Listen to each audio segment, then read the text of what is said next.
ಓಂ ಶಾಂತಿ. ತಾರೀಕು 3-4-2024. ಮಧುರ ಮಕ್ಕಳೇ, ತಂದೆಯ ನೆನಪಿನಲ್ಲಿ ಸದಾ ಹರ್ಷಿತರಾಗಿರಿ.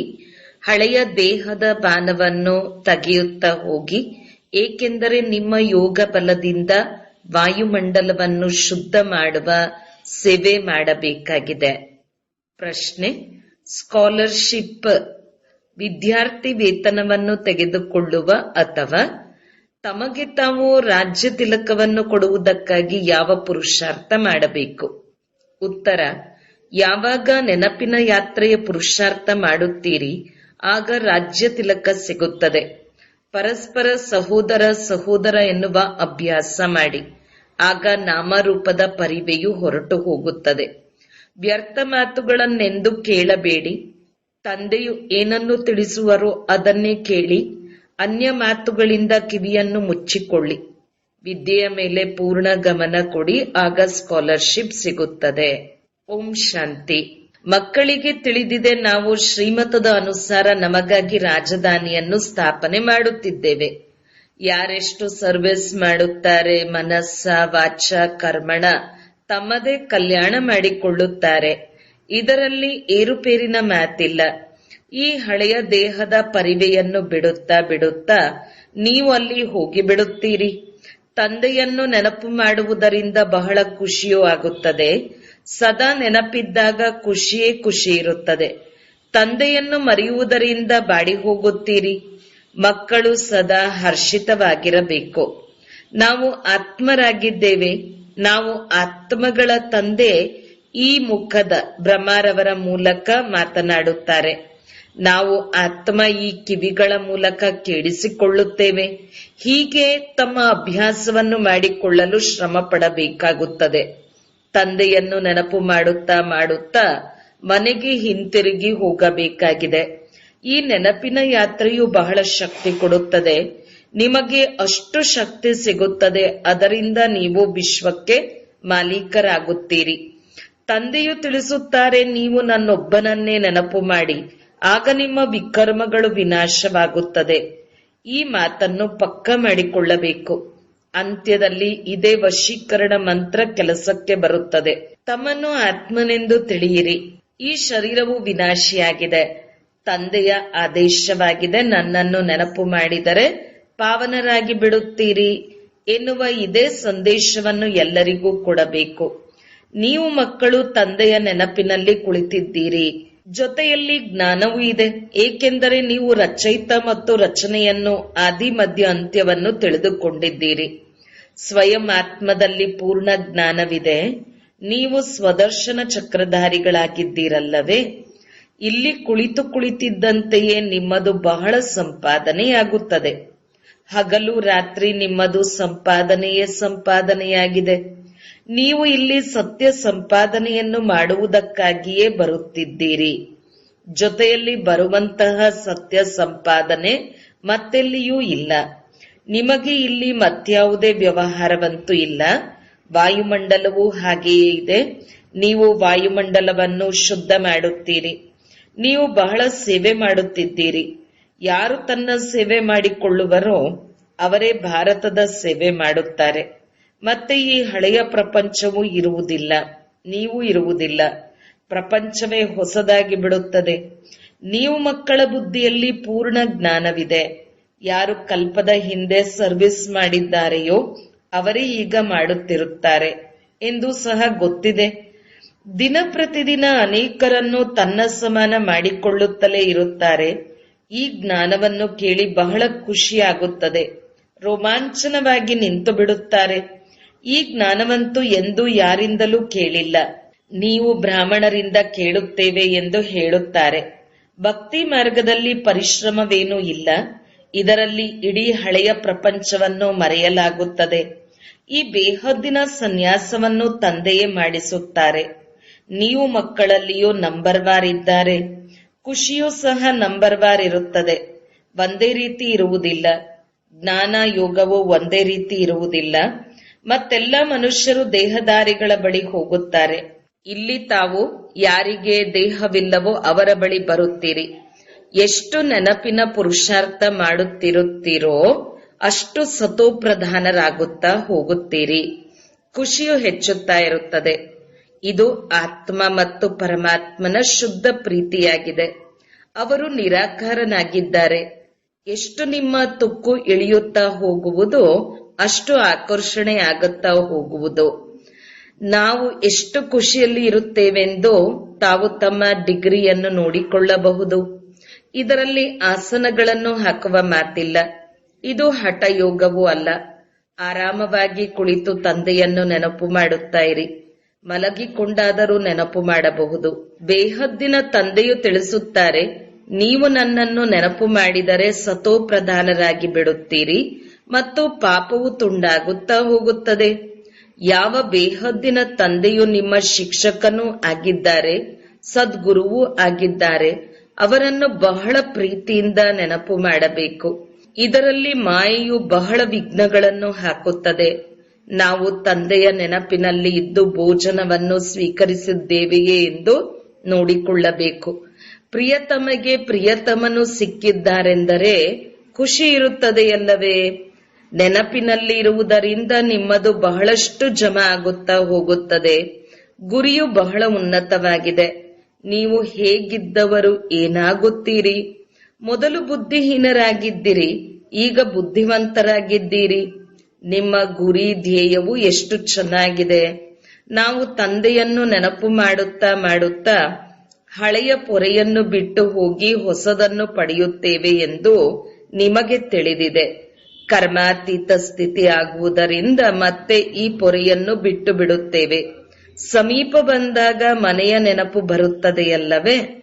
ತಂದೆಯ ಜ್ಞಾನವು ಬಹಳ ಮಧುರವಾಗಿದೆ. ಮಕ್ಕಳಿಗೆ ಎಷ್ಟೊಂದು ನೆನಪಿರಬೇಕು. ಸ್ವಯಂ ಭಗವಂತನು ಈ ರಥದಲ್ಲಿ ಕುಳಿತು ಓದಿಸುತ್ತಾರೆ. ಈಗ ನಿಮ್ಮದು ಏರುವ ಕಲೆಯಾಗಿದೆ. ಏರುವ ಕಲೆಯಿಂದ ಸರ್ವರ ಉದ್ಧಾರ ಆಗುತ್ತದೆ. ನೀವು ಯಾವುದೇ ಹೊಸ ಮಾತನ್ನು ಕೇಳುವುದಿಲ್ಲ. ಏಕೆಂದರೆ ನಿಮಗೆ ತಿಳಿದಿದೆ, ನಾವು ಅನೇಕ ಬಾರಿ ಕೇಳಿದ್ದೇವೆ, ಅದನ್ನೇ ಪುನಃ ಕೇಳುತ್ತಿದ್ದೇವೆ. ಹೇಳಿದಾಗ ಒಳಗಿಂದೊಳಗೆ ಗದ್ಗದಿತರಾಗುತ್ತೀರಿ. ನೀವು ಗುಪ್ತ ಸೈನಿಕರಾಗಿದ್ದೀರಿ ಮತ್ತು ಬಹಳ ಪ್ರಸಿದ್ಧರಾಗಿದ್ದೀರಿ. ನೀವು ಇಡೀ ವಿಶ್ವವನ್ನು ಸ್ವರ್ಗವನ್ನಾಗಿ ಮಾಡುತ್ತೀರಿ. ಆದ್ದರಿಂದಲೇ ದೇವಿಯರಿಗೆ ಇಷ್ಟೊಂದು ಪೂಜೆ ಆಗುತ್ತದೆ. ಮಾಡುವವರು ಮತ್ತು ಮಾಡಿಸುವವರು ಇಬ್ಬರ ಪೂಜೆಯೂ ಆಗುತ್ತದೆ. ಮಕ್ಕಳು ತಿಳಿದುಕೊಂಡಿದ್ದೀರಿ, ದೇವಿ ದೇವತಾ ಧರ್ಮದ ಸಸಿಯು ನಾಟಿಯಾಗುತ್ತಿದೆ. ಈ ಪದ್ಧತಿಯು ಈಗ ಬಂದಿದೆ. ನೀವು ನಿಮಗೆ ತಿಲಕವನ್ನು ಇಟ್ಟುಕೊಳ್ಳುತ್ತೀರಿ. ಯಾರು ಚೆನ್ನಾಗಿ ಓದುತ್ತಾರೋ ಅವರು ತಮ್ಮನ್ನು ಸ್ಕಾಲರ್ಶಿಪ್ಪಿಗೆ, ವಿದ್ಯಾರ್ಥಿ ವೇತನಕ್ಕೆ ಯೋಗ್ಯರನ್ನಾಗಿ ಮಾಡಿಕೊಳ್ಳುತ್ತಾರೆ. ಮಕ್ಕಳು ನೆನಪಿನ ಯಾತ್ರೆಯ ಬಹಳ ಪುರುಷಾರ್ಥ ಮಾಡಬೇಕು. ತಮ್ಮನ್ನು ಸಹೋದರ ಸಹೋದರ ಎಂದು ತಿಳಿಯಿರಿ. ಇದರಿಂದ ನಾಮರೂಪದ ಚಟ ಹೊರಟು ಹೋಗಲಿ. ಇದರಲ್ಲಿಯೇ ಶ್ರಮವಿದೆ. ಬಹಳ ಗಮನ ಕೊಡಬೇಕಾಗಿದೆ. ವ್ಯರ್ಥ ಮಾತುಗಳನ್ನು ಎಂದು ಕೇಳಬಾರದು. ನಾನು ಏನನ್ನು ತಿಳಿಸುತ್ತೇನೆಯೋ ಅದನ್ನು ಕೇಳಿ. ಇಲ್ಲ ಸಲ್ಲದ ಮಾತುಗಳನ್ನು ಕೇಳಬೇಡಿ. ಕಿವಿಗಳನ್ನು ಮುಚ್ಚಿಕೊಳ್ಳಿ ಎಂದು ತಂದೆಯು ತಿಳಿಸುತ್ತಾರೆ. ಎಲ್ಲರಿಗೂ ಶಾಂತಿಧಾಮ ಮತ್ತು ಸುಖಧಾಮದ ಮಾರ್ಗವನ್ನು ತಿಳಿಸುತ್ತೀರಿ. ಯಾರು ಎಷ್ಟು ಜನರಿಗೆ ಮಾರ್ಗವನ್ನು ತಿಳಿಸುತ್ತಾರೋ ಅಷ್ಟು ಅವರಿಗೆ ಲಾಭ ಸಿಗುತ್ತದೆ, ಸಂಪಾದನೆಯಾಗುತ್ತದೆ. ತಂದೆಯು ಎಲ್ಲರ ಶೃಂಗಾರ ಮಾಡಿ ಮನೆಗೆ ಕರೆದುಕೊಂಡು ಹೋಗಲು ಬಂದಿದ್ದಾರೆ. ಸದಾ ತಂದೆಯು ಮಕ್ಕಳ ಸಹಯೋಗಿ ಆಗಿರುತ್ತಾರೆ. ಯಾರು ತಂದೆಗೆ ಸಹಯೋಗಿಗಳಾಗಿದ್ದಾರೆಯೋ ಅವರನ್ನು ತಂದೆಯು ಪ್ರೀತಿಯಿಂದ ನೋಡುತ್ತಾರೆ. ಅವರಿಗೆ ತಂದೆಯ ನೆನಪಿನ ಆಕರ್ಷಣೆಯಾಗುತ್ತದೆ. ನೆನಪಿನಿಂದಲೇ ತುಕ್ಕು ಇಳಿಯುತ್ತಾ ಹೋಗುತ್ತದೆ. ತಂದೆಯನ್ನು ನೆನಪು ಮಾಡುವುದು ಎಂದರೆ ಮನೆಯನ್ನು ನೆನಪು ಮಾಡುವುದು. ಸದಾ ಬಾಬಾ ಬಾಬಾ ಎನ್ನುತ್ತಾ ಇರಿ. ಇದು ಬ್ರಾಹ್ಮಣರ ಆತ್ಮಿಕ ಯಾತ್ರೆ ಆಗಿದೆ. ಪರಮಾತ್ಮನನ್ನು ನೆನಪು ಮಾಡುತ್ತಾ ಮಾಡುತ್ತಾ ಮನೆಯನ್ನು ತಲುಪುತ್ತೀರಿ. ಎಷ್ಟು ಆತ್ಮಾಭಿಮಾನಿಗಳಾಗುವ ಪುರುಷಾರ್ಥ ಮಾಡುತ್ತೀರೋ ಅಷ್ಟು ಕರ್ಮೇಂದ್ರಿಯಗಳು ವಶ ಆಗುತ್ತದೆ. ಕರ್ಮೇಂದ್ರಿಯಗಳನ್ನು ವಶ ಮಾಡಿಕೊಳ್ಳುವ ಒಂದೇ ಉಪಾಯವಾಗಿದೆ ನೆನಪು. ನೀವು ಆತ್ಮೀಕ ಸ್ವದರ್ಶನ ಚಕ್ರಧಾರಿ ಬ್ರಾಹ್ಮಣ ಕುಲಭೂಷಣರಾಗಿದ್ದೀರಿ. ನಿಮ್ಮದು ಸರ್ವೋತ್ತಮ ಶ್ರೇಷ್ಠ ಕುಲವಾಗಿದೆ. ಬ್ರಾಹ್ಮಣ ಕುಲವು ದೇವತಾ ಕುಲಕ್ಕಿಂತಲೂ ಶ್ರೇಷ್ಠವಾಗಿದೆ. ಏಕೆಂದರೆ ನಿಮಗೆ ತಂದೆಯೇ ಓದಿಸುತ್ತಾರೆ. ನೀವು ತಂದೆಯಿಂದಲೇ ರಾಜ್ಯ ಪದವಿಯ ಆಸ್ತಿಯನ್ನು ಪಡೆಯಲು ತಂದೆಯ ಮಕ್ಕಳಾಗಿದ್ದೀರಿ. ತಂದೆ ಎಂದು ಹೇಳುವುದರಿಂದಲೇ ಆಸ್ತಿಯ ಸುವಾಸನೆಯು ಬರುತ್ತದೆ. ಶಿವನಿಗೆ ಸದಾ ಬಾಬಾ ಬಾಬಾ ಎಂದು ಹೇಳುತ್ತಾರೆ. ಶಿವ ತಂದೆಯು ಸದ್ಗತಿದಾತನಾಗಿದ್ದಾರೆ. ಮತ್ಯಾರೂ ಸದ್ಗತಿಯನ್ನು ಕೊಡಲು ಸಾಧ್ಯವಿಲ್ಲ. ಸತ್ಯ ಸದ್ಗುರು ಒಬ್ಬರೇ ನಿರಾಕಾರನಾಗಿದ್ದಾರೆ. ಅವರು ಅರ್ಧ ಕಲ್ಪಕ್ಕಾಗಿ ರಾಜ್ಯವನ್ನು ಕೊಟ್ಟು ಹೋಗುತ್ತಾರೆ ಅಂದ ಮೇಲೆ ಮೂಲ ಮಾತಾಗಿದೆ ನೆನಪು. ಅಂತ್ಯಕಾಲದಲ್ಲಿ ಯಾವುದೇ ಶರೀರದ ಪರಿವೆ ಅಥವಾ ಹಣ ಅಂತಸ್ತು ನೆನಪಿಗೆ ಬರಬಾರದು. ಇಲ್ಲವೆಂದರೆ ಪುನರ್ಜನ್ಮವನ್ನು ಪಡೆದುಕೊಳ್ಳಬೇಕಾಗುತ್ತದೆ. ಭಕ್ತಿಯಲ್ಲಿ ಕಾಶಿಗೆ ಹೋಗಿ ಬಲಿಯಾಗುತ್ತಾರೆ. ನೀವು ಸಹ ಬಲಿಯಾಗಿದ್ದೀರಿ ಅಥವಾ ತಂದೆಗೆ ಮಕ್ಕಳಾಗಿದ್ದೀರಿ. ಭಕ್ತಿ ಮಾರ್ಗದಲ್ಲಿಯೇ ಕಾಶಿಯಲ್ಲಿ ಬಲಿಹಾರಿಯಾಗಿ ಎಲ್ಲಾ ಪಾಪಗಳು ತುಂಡಾದವು ಎಂದು ತಿಳಿಯುತ್ತಾರೆ. ಆದರೆ ಯಾರು ಹಿಂತಿರುಗಿ ಹೋಗಲು ಸಾಧ್ಯವಿಲ್ಲ. ಯಾವಾಗ ಎಲ್ಲ ಆತ್ಮಗಳು ಮೇಲಿನಿಂದ ಬಂದು ಬಿಡುತ್ತಾರೋ ಆಗ ವಿನಾಶ ಆಗುತ್ತದೆ. ತಂದೆಯು ಹೋಗುತ್ತಾರೆ, ನೀವು ಹೋಗುತ್ತೀರಿ. ಬಾಕಿ ಪಾಂಡವರು ಪರ್ವತಗಳ ಮೇಲೆ ಕರಗಿ ಹೋದರು ಎಂದು ಹೇಳುತ್ತಾರೆ. ಅದು ಅಪಘಾತವಾದ ಹಾಗೆ. ಮಕ್ಕಳೇ, ನಾನು ಒಬ್ಬನೇ ಸರ್ವರ ಸದ್ಗತಿದಾತ ಆಗಿದ್ದೇನೆ. ಯಾವುದೇ ದೇಹಧಾರಿಗಳು ನಿಮ್ಮ ಸದ್ಗತಿ ಮಾಡಲು ಸಾಧ್ಯವಿಲ್ಲ ಎಂದು ತಂದೆಯು ಬಹಳ ಚೆನ್ನಾಗಿ ತಿಳಿಸುತ್ತಾರೆ. ಭಕ್ತಿಯಿಂದ ಏಣಿಯನ್ನು ಇಳಿಯುತ್ತಾ ಬಂದಿದ್ದೀರಿ.